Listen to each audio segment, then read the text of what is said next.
Hello and welcome to episode 584 of the podcast devoted to the classic and sometimes not so classic genre cinema of yesteryear.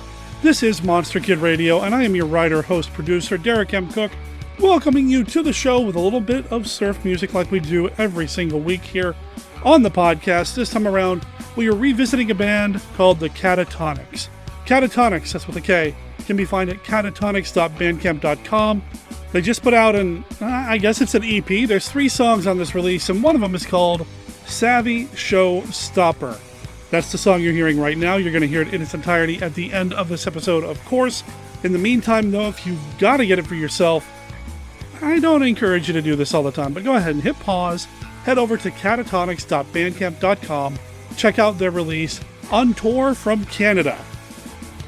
Check out this song, let them know that you heard about them here on Monster Kid Radio. Then make sure you come back, because this week on the show, we've got Patrick Wayne from Monster Bash. Yes, the son of the Duke made an appearance at this past summer's Monster Bash, and once again, courtesy of friend of the show, Monster Kid Radio reporter, recorder extraordinaire, Mike R.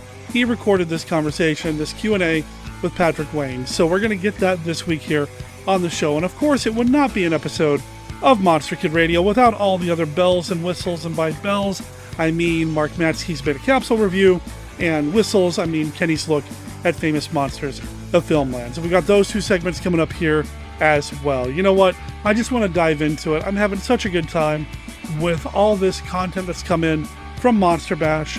I'm just eager to get to it. So we're going to get to that. We're going to do Kenny. We're going to do Mark. We're going to do all of that right now.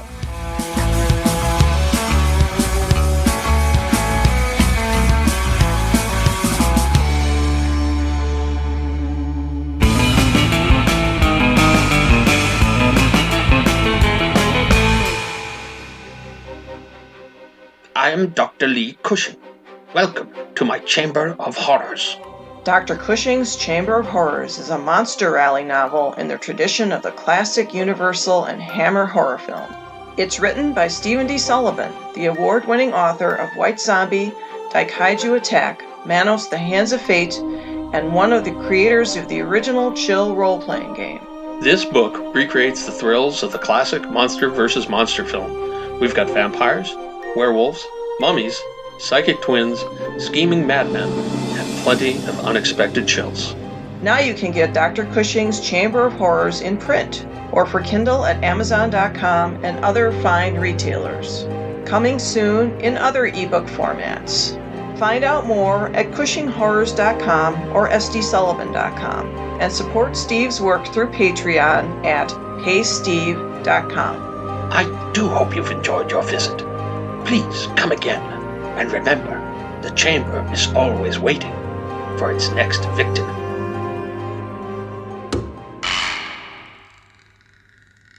Live from the Land of Light in Nebula M78, home of the mighty Ultra Heroes, it's Monster Kid Radio's Beta Capsule Review.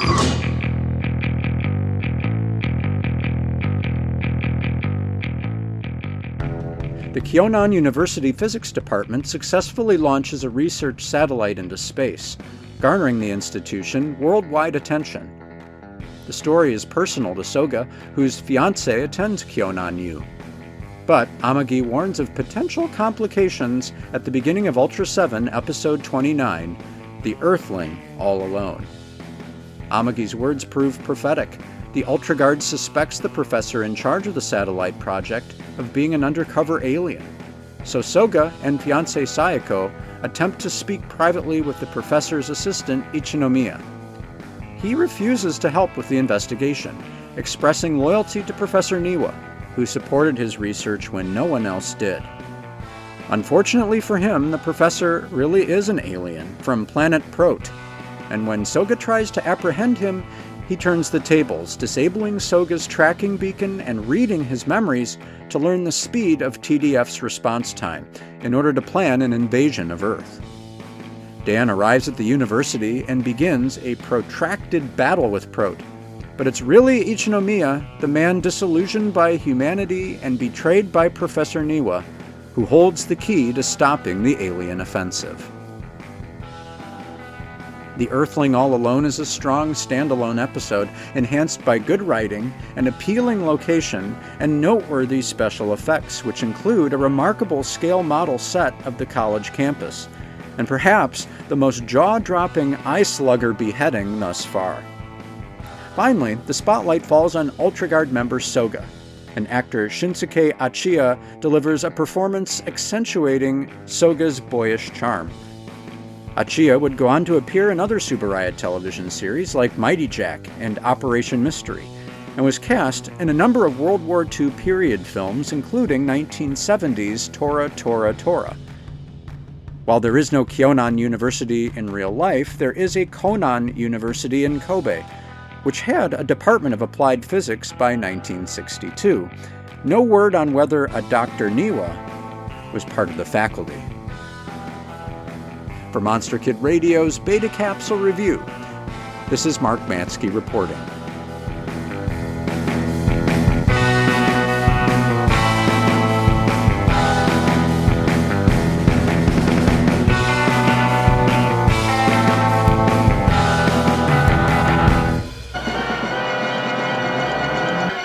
They have found what they came for. That incredible lost world shut off by a towering wall of ice, from which had come strange tales of wonder.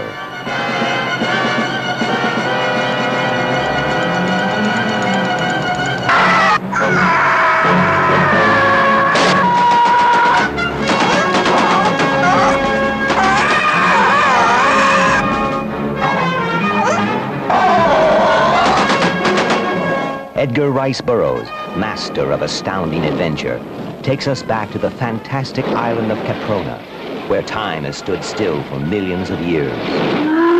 Where men and beasts fight a fierce battle for survival in a land of savage mystery.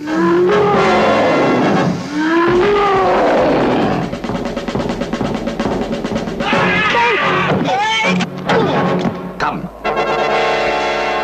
See the forbidden city of skulls, where they sacrifice prisoners to the volcano god.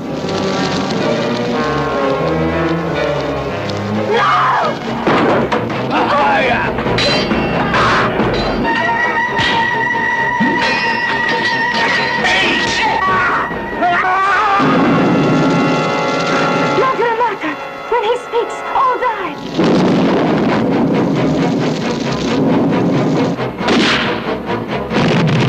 How you gonna stop him? With rocks? No dice, Bo. I didn't come all this way to leave you behind. You make it away from the Nagas, but we'll never get home. The land will stop you, Ben. It's a lie.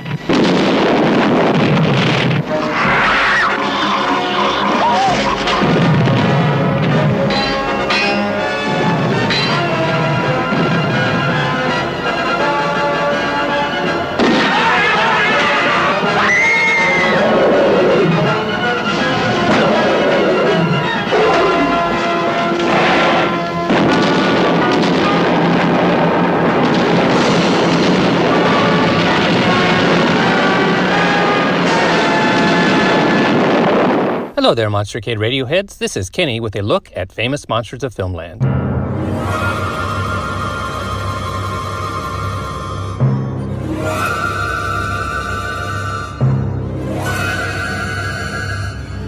Today we are going to hear Patrick Wayne's Monster Bash panel.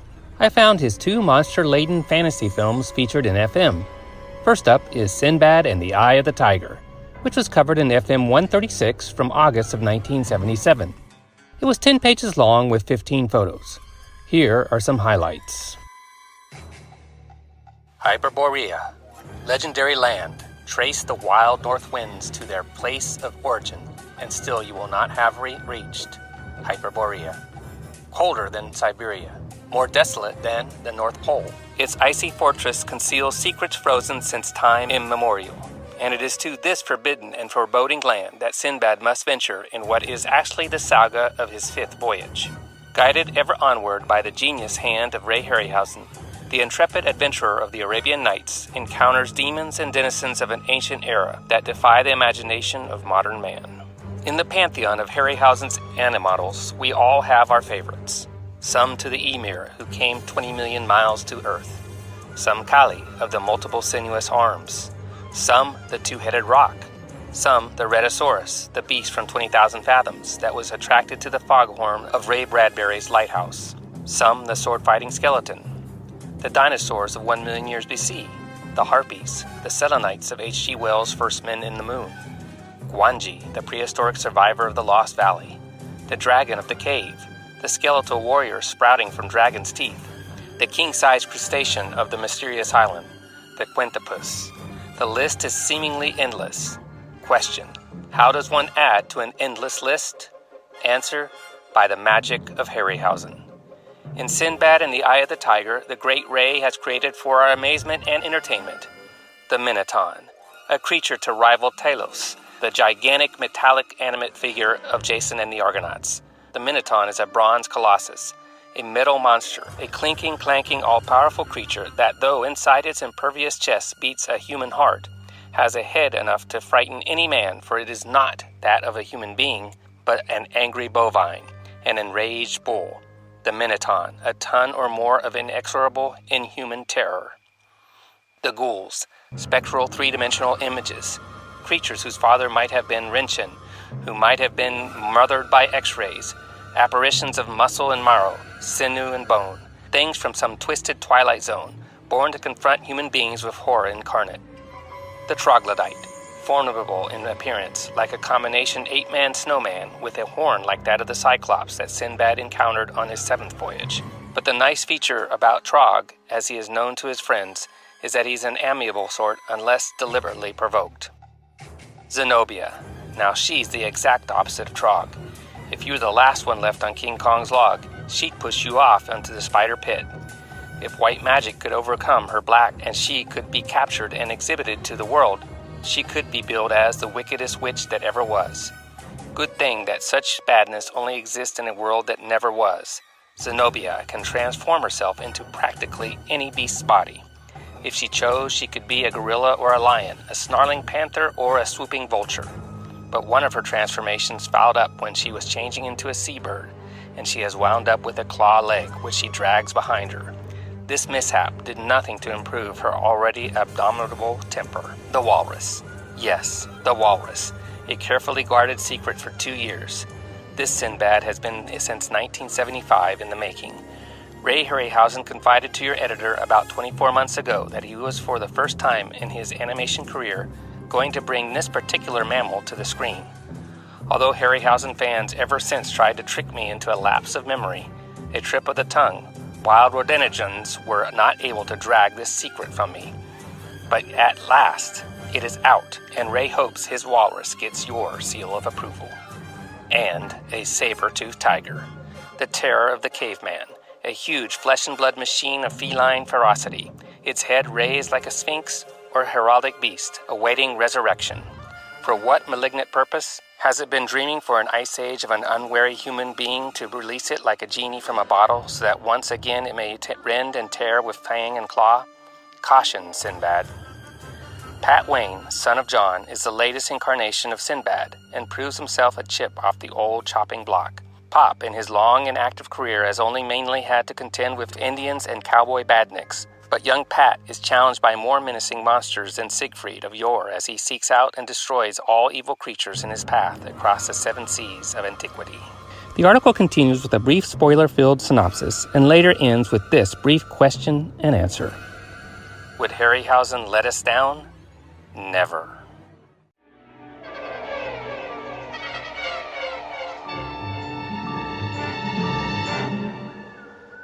In FM 173 from May of 1981, we see a short article on the 1977 Amicus production of The People That Time Forgot. 3 pages with 3 photos were dedicated to this dinosaur film inspired by Edgar Rice Burroughs and starring our guest today, Patrick Wayne. Edgar Rice Burroughs, a name to conjure with, creator of Worlds of Wonder on Mars, Venus, At the Earth's Core, and more, Beyond the Farther Star, and on the lost island of Caprona.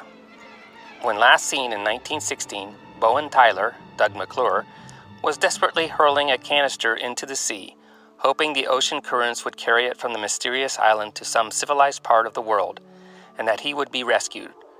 For details of The Land That Time Forgot, see FM 116. As the new film opens, 3 years have passed, and at last a canister with Tyler's information about the unknown world and its prehistoric environment is discovered off the coast of Scotland. Ben McBride, Patrick Wayne, longtime friend of Tyler, has the devil's own time convincing a London newspaper editor that the amazing message isn't a hoax. If the paper will sponsor an exhibition to Caprona, I'll lead it, and if we return with Tyler, it will be the scoop of the century. Like its predecessor, The Land That Time Forgot, The People That Time Forgot is aimed at family audiences. High adventure, non-stop action, story twists, and shock encounters with prehistoric beasts and primitive humans are just a few of the exciting ingredients. Caprona is a hostile prehistoric island in the Antarctic where life has remained unchanged for millions of years. The Stegosaurus roams freely. The Tyrannosaurus is king. The People That Time Forgot was made by the same Amicus team responsible for the original film, as well as for the other Edgar Rice Burroughs adaptation, At the Earth's Core, seen in FM 129. That is all for this week's look at Famous Monsters of Filmland. We will have more next time. For MKR, this is Kenny saying adios.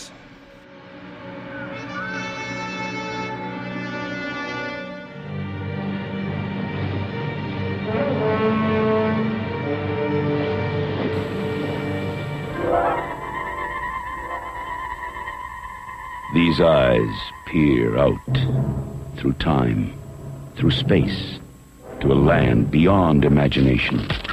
These are the eyes of the tiger. Follow their gaze back to where legends first began, where fantasy is real and the land of the lost is rediscovered. Journey across the oceans of antiquity to the northern edge of the ancient world. As Sinbad battles with both human From the depths of the earth, I command you, arise! And supernatural evil. Destroy them! Kill Sinbad!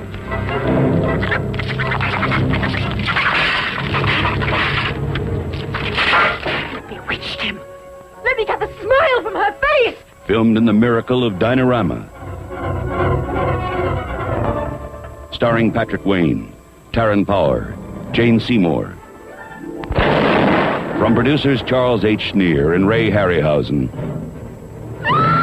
Come face to face with the prehistoric Trog. See the sorceress bring life to the all-powerful Minotaur. Eat with the power as only I command you. See Sinbad battle the saber-toothed tiger, guardian of the secret shrine. Join Sinbad, the greatest of all adventurers, in his biggest adventure of all.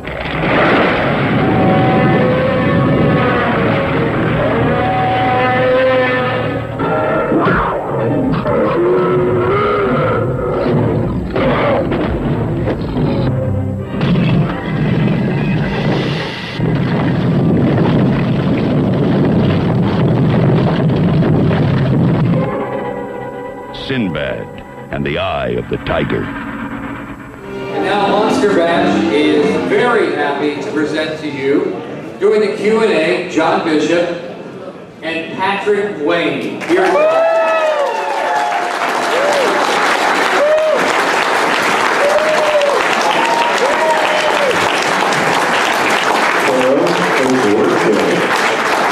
Well, that's all the time we have, folks. Thanks for coming.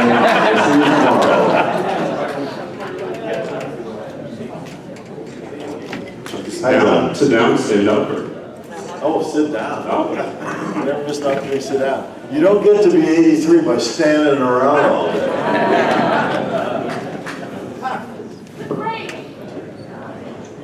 Did you say 83? So you were here 4 years ago, and I'd never done a Q&A, so I asked for some advice, and I said, what should I do? And so Ron Adams said, well, you should ask 2 questions, and then have the audience ask questions. Oh, no. Yes. Big mistake. So then I asked Leonard Hayhurst, Leonard Hayhurst, I said, Leonard, what should I ask? And he had these 2 questions, you may remember them. He said, ask Patrick Wayne, does he know how awesome he is? What was this? And then he said, and then secondly asked him, do you understand how awesome you are? I don't remember any of this. Did that actually take place? That actually happened. So this year I want to switch up a little bit, so I just want to, do you? I do, yeah. I don't know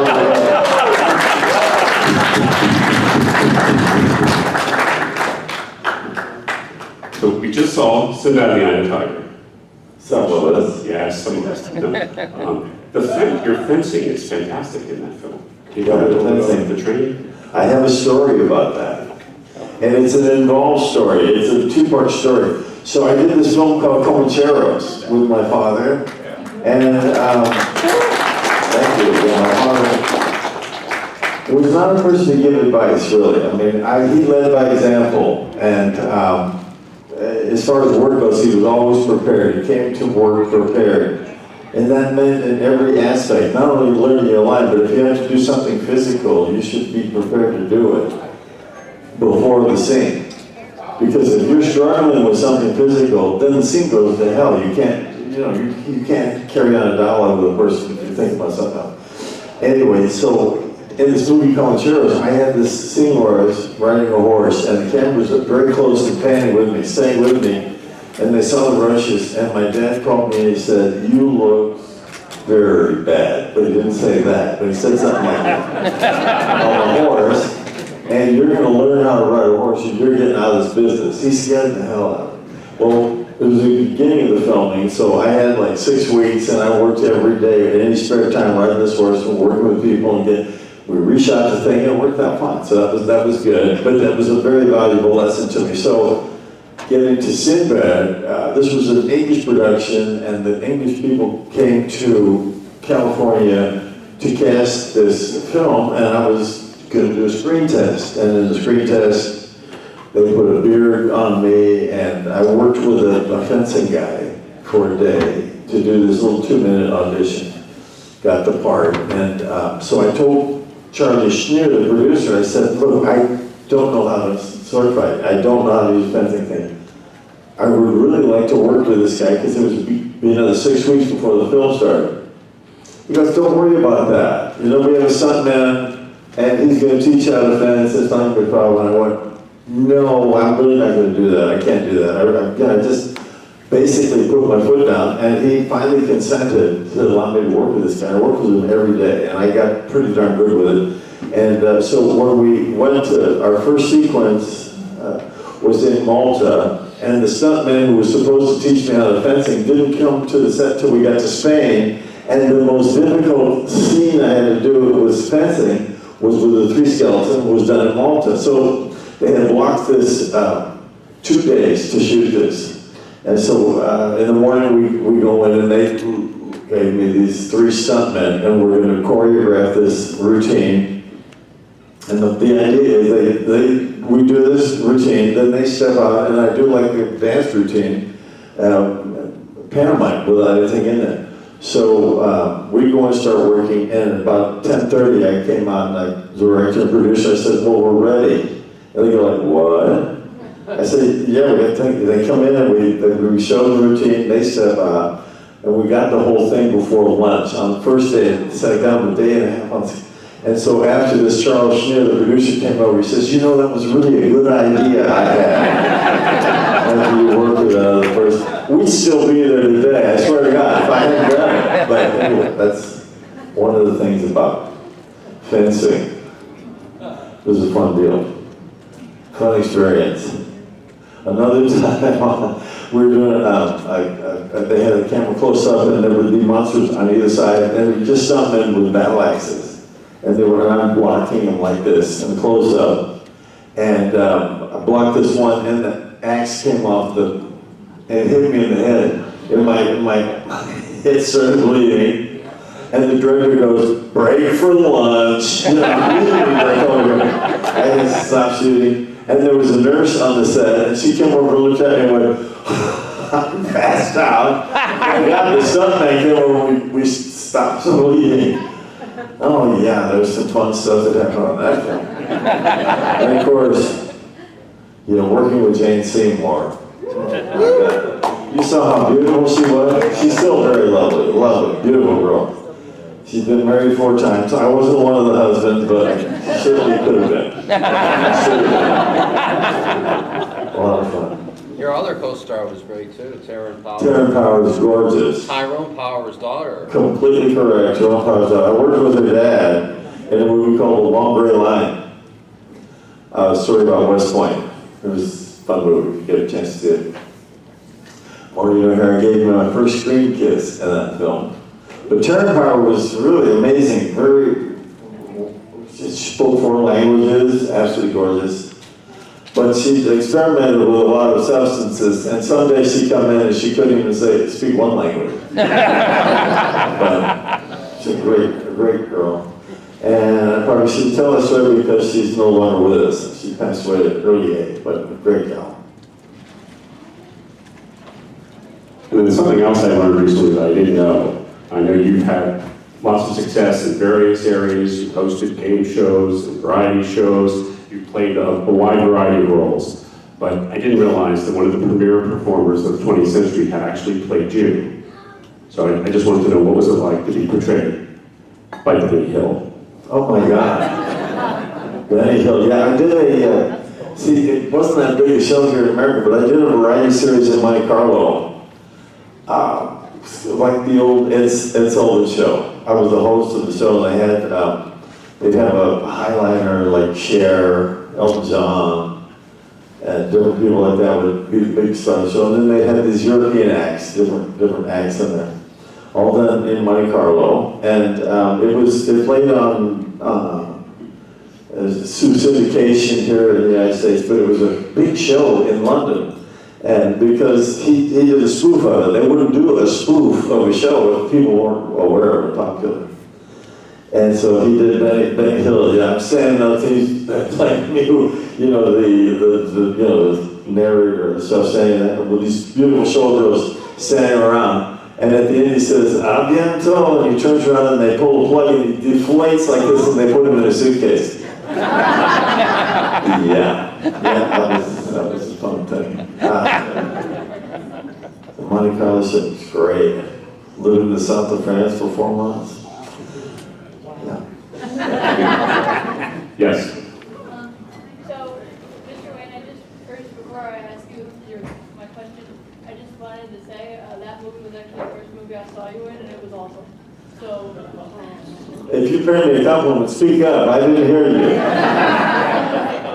She said that was the first film. Oh, this film? Of yours that she's seen, and you were also. Oh, you're sweet. Thank you very much. My question for you is, so I'm assuming that when you did the stop motion back then, you were just fighting air. Was that weird? That's right, fighting air. Yeah, was that weird? Like, were you like, what am I doing? Well, the weird thing is that, I mean, when you're doing the job, you're so focused on what you're doing. Ray Harryhausen, who did all the stop action photography, was there. It's all these parameters you have to work in were very intense. And so you're thinking about all this stuff, and you almost have to like envision something when you're doing this. There has to be something sort of in your mind. But when I saw the movie, and I saw these creatures and things that I was fighting, I couldn't believe they weren't really there. I saw it, but those were there. I can't believe they weren't there. It was amazing. He was a genius. Went to dinner at his house one night. He lived in London, American living in London, and I was talking to him at dinner. And I said, "Well, where's your studio? What are you doing?" I said, "It was upstairs on the 3rd floor." I said, "Well, can I see it?" He goes, "Like, you really want to?" Oh, yeah. I mean, he had no sense of this. He was very, very, very humble guy, but so talented. Yes. Yeah, for which role are you most proud of, or which role do you want to be remembered for the most? I mean, I had a great time in a lot of different films. This was definitely a challenge. And I did another film for Disney called The Bears and I, where for 90% of the film I'm working with 3 little bear cubs. They don't read the script. You turn them loose and you just got to go with the flow. And it really turned out amazingly well. We had a lot of fun. We were in Canada about above Vancouver, hundreds of miles, I guess. It's on a big lake called Chilco Lake. And during the filming, my dad, who was going fishing up farther north, maybe Alaska or something, he came in on a float plane to visit and say hello. And he had my little brother there. And he's getting ready to leave to go fishing. He says, "Hey, Ethan, why don't you stay with your brother? I'm going to go fishing for 10 days. Dad, I'm doing a movie here. He needed my little brother with me. He didn't have a toothbrush. He's a little kid, and I was stuck there. Hey, we had a good time. Patrick, you started another great drive-in classic, huge sentimental favorite of mine. My late father took me to see it at the drive-in when I was 10 years old. The people that time forgot. Oh, yeah. Thank you. The director Kevin Conner is going to be at Cinema Wasteland come the end of September, beginning of October. Please give my best. Yeah, I will. So how was it to work with the great cast of that movie, including Sarah Douglas and especially director Kevin Conner? Well, this was, again, before CGI, but not anywhere near the kind of quality that the Ray Harryhouse did. But we had a fabulous cast. Kevin Conner was amazing. Directors can be temperamental. They can get excited and frustrated. So Kevin Conner was very paced. I worked very, and you have problems with we had these great big things that were, had problems with all the time. And he was managed all that stuff very well. I had a chance to work with Doug McClure again. We did a film called Shenandoah about 15 years earlier, and so this is, it's funny how you work with people, you get an intense relationship with them, very close friends, and then you don't see them again for 15 years. But the next time you see them, it's like you just were with them the day before. It's great, it was terrific. And so we had a good cast and a lot of fun on that film. I was going to tell a story and I forgot what it was about that. I'll probably think of it later. Yeah. But it was, I know what I was going to tell you. So, what was her name? The two women. There was Sarah Douglas and Sarah Douglas, but the other girl. Dana Gillespie. Dana Gillespie, one day she comes to the set. She says, "We're going to Wembley Stadium tonight to see Pink Floyd. You should come." Wow. And I said, "Great. That sounds really great." So I got my girlfriend, and we go over to Wembley Stadium, and we come to the ticket. And the guy says, "Tickets, please." I said, "Our friends have tickets, and they're sitting in row E22. And the guy went, "Okay." So he let us in. We go over, and there was Dana. She was with Kurt Christian, or whoever the other boy was. I forget who the other young guy in the film. So they're sitting there, and she goes, "Great to see you. Where are you sitting?" I said, "I'm sitting with you." She says, "We don't have tickets for you." Slugged into Wembley Stadium, so embarrassing. But it was stadium seats, so we just pushed over. Nobody cared. We sat there. Saw Pink Floyd. Yeah, that was fun. What are your recollections of Beyond Atlantis? They're not good. I mean, it was, again, you're with people that you can have a lot of fun with. I love Lee Christian, John Ashley. Sid Haig and I were born on the same day in the same year. Wow. Yeah, I mean, that's how often do you run into people like that. Anyway, most of it was just, I couldn't believe they even had a film. I couldn't believe it, the way they shot and stuff. It's just completely different. But again, they pay you to come and so you do the work. Yes. Watching this film, I felt like Patrick Troughton was very much channeling his Doctor Who character.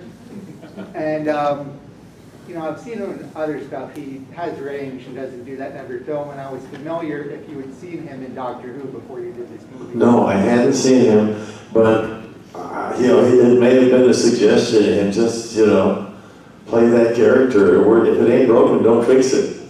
It worked. It works, yeah. Yes. Was it intimidating to work with your dad? Say it again? Was it intimidating to work with your dad? Did he let What's you the do? word? Was it intimidating? Oh, intimidating. Yeah. Did he let you do your thing, or did he? Sometimes. No, it was not intimidating. He's really, you said, Dad, he's a trapeze. He's, a safety net. You feel totally confident and comfortable there. You know he's got your back the whole time.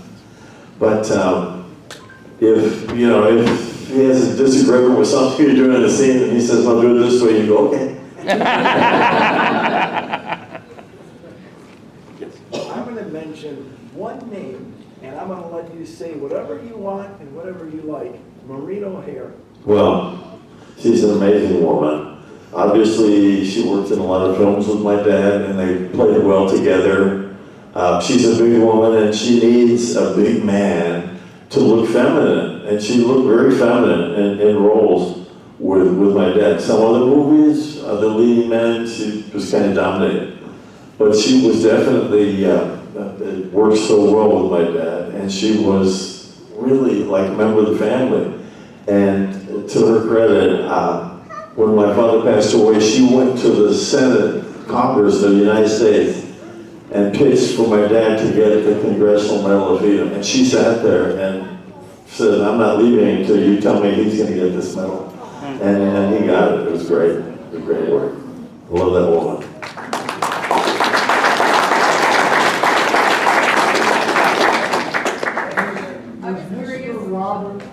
Mr. Roberts, your first film?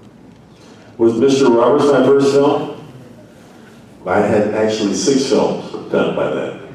First film was Rio Grande, then I worked in a film called Sunshine's Bright, then I worked in The Quiet Man, then I worked in, what film you were asking about? Oh, I worked in The Long Gray Line and then Mr. Roberts.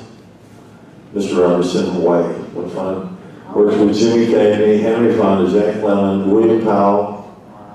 I mean, what a privilege growing up, just having an experience with this classic film. How old were you when you were in Mr. Roberts? Not very old, see, because I'm only 60 now, so I was about minus 13. Mr. Roberts, I was 13 years old. When we happened to be working during the school year, they have to send a teacher with you. And so I bring my books and I get him there and he meets the person and he says, well, what do you say? I said, well, I'm in second year Latin, first year Greek, first year algebra. The guy goes, whoa. He says, you're on your own. I can't help you with anything. So I just more or less fumbled through on my own.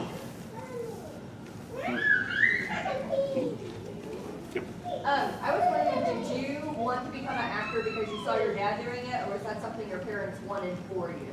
My dad never pushed any of his kids, in any direction about it. He really left it up to us to decide what we wanted to do ourselves.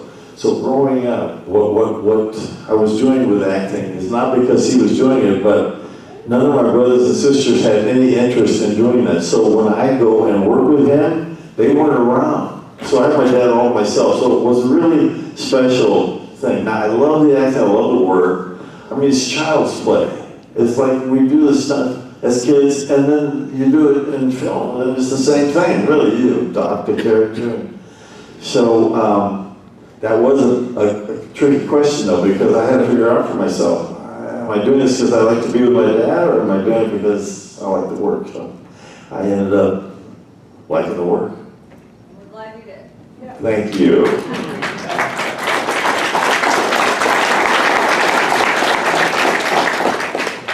Could you tell us a little bit about the work you're doing now with the John Wayne Cancer Foundation?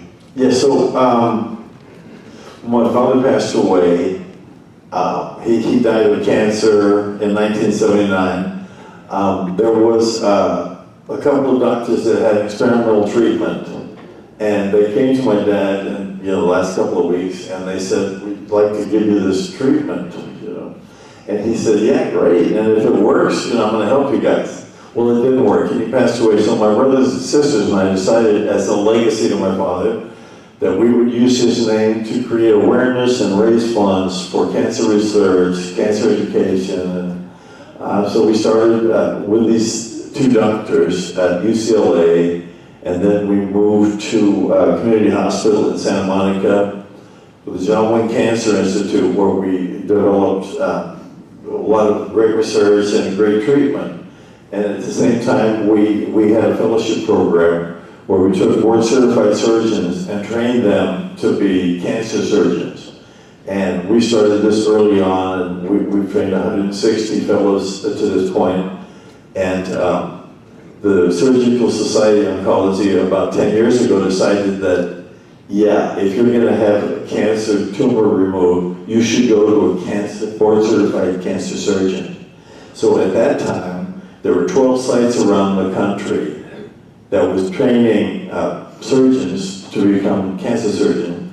Of the 12 sites, 6 of them were board certified, and our fellowship program was board certified. So if you went to it, you became a board certified cancer surgeon. If you went to MD Anderson in Texas, no, but you went to John Wayne Cancer Institute, yes, you got it. So anyway, we're now really involved with, we've spread our wings, and we have a fellowship program at UC Irvine in California. And 2 weeks ago, we partnered with Texas Tech Medical to start a fellowship program there. And they have a program called The Big Cure. And what they've done is asked, or are in the process of asking 100 people to give $100,000 to endow this fellowship program. We had this meeting, as I said, a week before my dad's birthday, and they've been like working for 2 days, and they'd already raised $2.5 million. So I'm sure they probably got the money all done by now. So we're really excited about that, because we're always struggling to have the money to pay for it. You get these young people who want to take a fellowship program. It's, you know, it costs money to keep these, you have to pay them and to keep them in the school. So when you endow the program, you have the funds, you know you're going to have the funds every year to train 2 or 3 of these guys. So we're really excited about this program. Anyway, we've done some exciting things.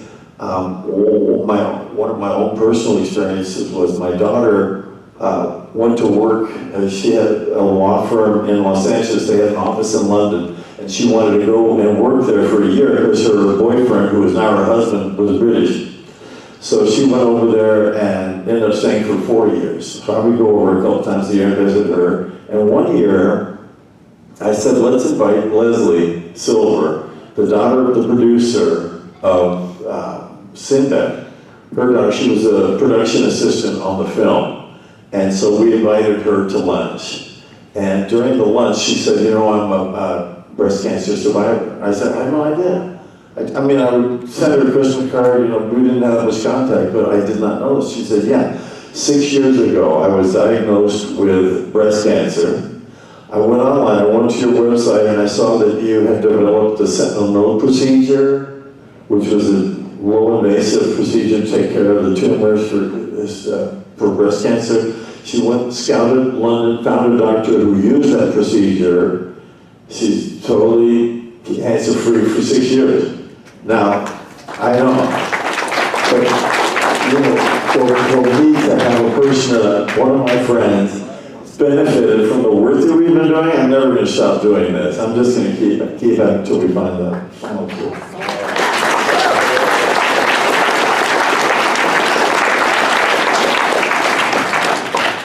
Yes, sir. How was it like working with your dad in the Alamo? Well, I was, during the summer it was great, then the fall came and I was in my junior year of college. I was a biology major and I had 21 units, I don't know, some crazy schedule, but my dad arranged it so that I go to school during the week, and when they needed me, they would fly me out on Friday afternoon, I'd work on Saturday, and fly back Sunday, go to school next week. It was a harrowing schedule. So I wasn't really around all the time, but he worked 24 hours a day on that film. You know, it was his baby. So most of it was just, you know, anything we could do to help you, Pop.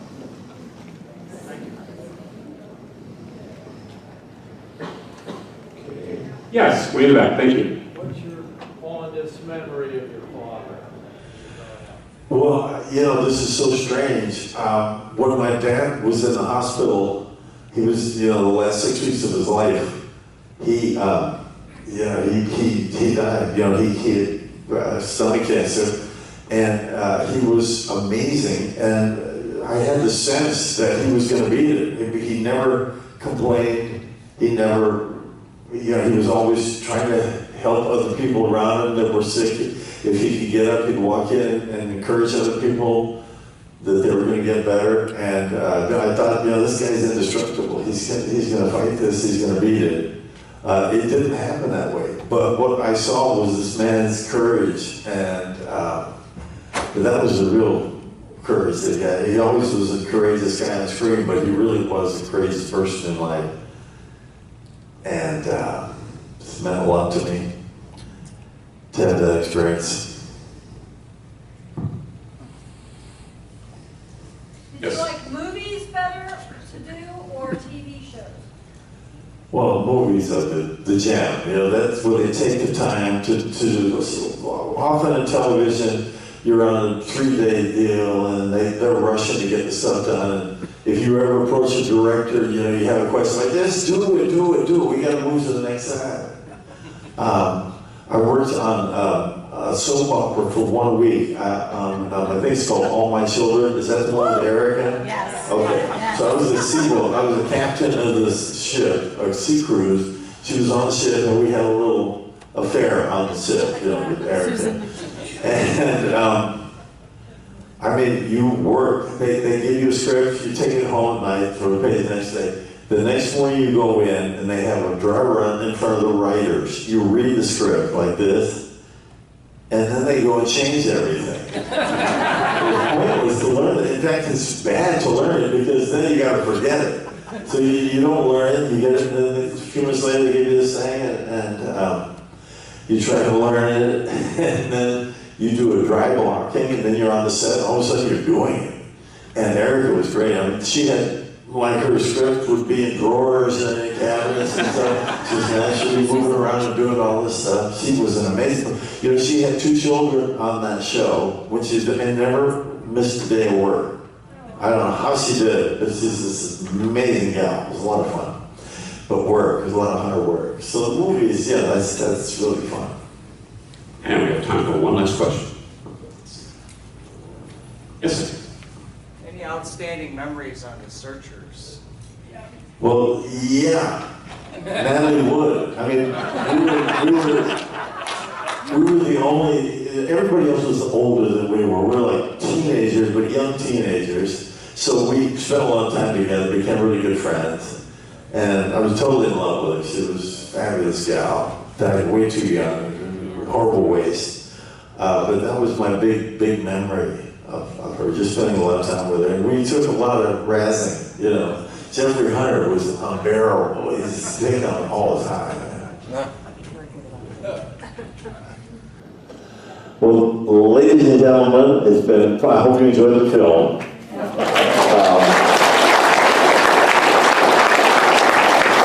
I've had a great weekend here, a beautiful weekend tomorrow, and thank you all for your support. You've been great. And Patrick, we have something. My wife Ursula has a little gift for you from the Monster Bash. I don't have any room in my suitcase. Thank you. You can eat this before you hit the plane. My dessert. Thanks for making chocolates. Thanks, Ron. Patrick Wayne at Monster Bash.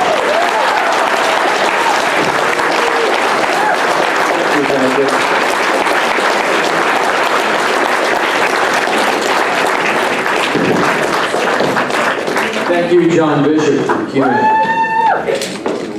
Submerged for centuries, Atlantis, the lost continent, rises in mythological magnificence.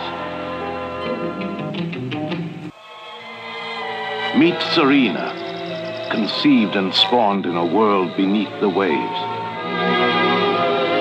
Mermaid majesty, drifting through dreamy depths. Fire in her eyes, love on her lips, desire in her heart. Underwater warriors in a savage struggle for survival. I will not sacrifice myself. You will mate! You will mate! beyond dreams, beyond thought, beyond Atlantis, astounding the imagination, ravishing the senses. The siren of the sea, rising through rapture serene, afloat on waves of pleasure, in a bed of pearls. The ancient army of Atlantis clashing with modern soldiers of science. Atlantis must conquer or die. A primeval princess leads her people from a kingdom beneath the sea to a blazing battleground above. Beyond Atlantis. Rated PG. Parental guidance suggested.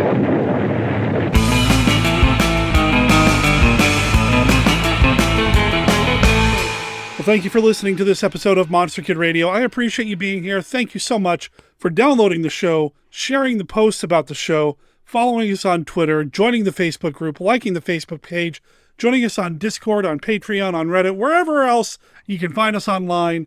Please engage with us because, part of the whole reason I do this is for the community. And I'll be honest, I'm being selfish. One of my absolute favorite things that's come from doing the podcast is connecting with you. I've made so many incredible dear friends through the podcast. Thank you. Thank you for being here. Thank you for your support. So I just mentioned them. Facebook, we've got a Facebook page and a Facebook group, and you can follow us on Twitter. Just look up Monster Kid Radio. We do have a Discord. Don't do a lot over there, but maybe that's because you're not there joining us yet. Maybe you need to hop on over there and then we'll get the party started. Also with Reddit, you can look us up on Reddit as well. Same situation. We do have a Patreon. It's not as active as it could be, and I am doing some real reevaluations of all the different things that we do here at Monster Kid Radio, and that includes Patreon. So maybe in September we're going to see that get revamped a little bit. I appreciate the support that you throw my way through Patreon. Honestly, I wouldn't be able to pay some of the bills that I have in my real life if not for Patreon. So thank you for being a patron if you do follow us over there on Patreon. I can tell you right now, one of the things that you do get and will continue to get, even after we kind of revamp or streamline Patreon, is you will have access to the special unlisted YouTube videos, which are the movies that we present in the Monster Kid Movie Club that I've gone in and done some work to. We all know that a lot of these older movies, the transfers, the prints, they haven't really been kept in the best of shape or protected or preserved or restored. So I do what I can. I'm just a guy with a computer and some software and a lot of patience to go in and kind of fiddle with a few virtual knobs here and there to make these movies look as good as they possibly can, to make them sound as good as they possibly can. I think I do a pretty decent job, and if you want to be able to check out these movies on YouTube through these unlisted links, well, you've got to become a patron over at patreon.com/MonsterKidRadio. The different levels are there. Just follow the level that you are interested in, and you'll get access to the YouTube links. So please consider supporting us over there. I just mentioned the stream. You do know that we stream movies, right? Over at twitch.tv/MonsterKidRadio, you can watch movies with us twice a week, every Tuesday and every Saturday. Now, Saturday is the big day. Saturday is the Monster Kid Movie Club. We show anywhere from 4 to 6, sometimes even 7 movies throughout the course of the day, and then I put it on loop, on repeat, and I just walk away. So if you can't join us live on Saturday, which I really wish you would because I appear live on Saturday, usually around 4:20 p.m. Pacific, we love to hang out and chat and have a good conversation going. But if you want to come in and just watch some movies, twitch.tv/MonsterKidRadio is the place to do it. On Tuesday, we refresh the stream, and sometimes we show science fiction movies, sometimes we show cliffhangers, sometimes we show fan films. And you know what? I'm feeling kind of fan filmy again. I think we're going to show some more Star Trek fan films on Tuesday. I just decided that right now. I hope it wasn't too obvious, but yeah, I just decided that right now. We're going to show some Star Trek fan films in the Monster Kid Movie Club, or excuse me, the Monster Kid Astronomy Club on Tuesday. Again, that's over at twitch.tv/MonsterKidRadio. If you are on Twitch, please head over there and give us a follow because you'll be notified every time we go live. Please consider subscribing as well. You know, if you are an Amazon Prime user, you do get 1 free Prime subscription a month to use on Twitch. Please consider throwing it our way, or just subscribing to the channel, because it helps us out with everything here. Remember those bills I mentioned a little bit ago? Yeah, wouldn't be able to make all those bills if not for the support that I get through Twitch and Patreon and everything else. Also, we have contests and giveaways and conversations, and it's just a good time. And I try to bring on my cat Wednesday. She loves to pop in on camera. Okay, she has no idea what the camera is, but she likes to hang out with me in the office, and I like to point the webcam at her. So, maybe you get to see my cat Wednesday if you join us over there. And hey, did you just hear that? I just heard that. It was a very audible sigh of relief coming from Kenny in old Mexico, who is ecstatic to know that I know what we're doing next week here on the show, so he can prep his Famous Monsters of Filmland segment. No pressure, Kenny. Anyway, what's coming up next week? Ricardo Delgado is coming back to the show next week, and we're going to talk about a Universal film. We're going to talk about 1931's Spanish language film, Drácula. This is such a unique movie. It's such an interesting movie. And Ricardo's a great guy. He's worked in Hollywood. He's worked in comic books. He recently just put out a really cool Dracula book. We're going to talk about that, as well as his upcoming Art of Dracula book. So we're going to talk about that as well. But that conversation is coming up next week here on the show. Subscribe to the podcast so you don't miss it. Or if you're on YouTube, I know a lot of you are starting to consume the podcast on YouTube, subscribe to the Monster Kid Radio YouTube channel. There's no charge for any of that. And again, you get notified as soon as a new episode goes out.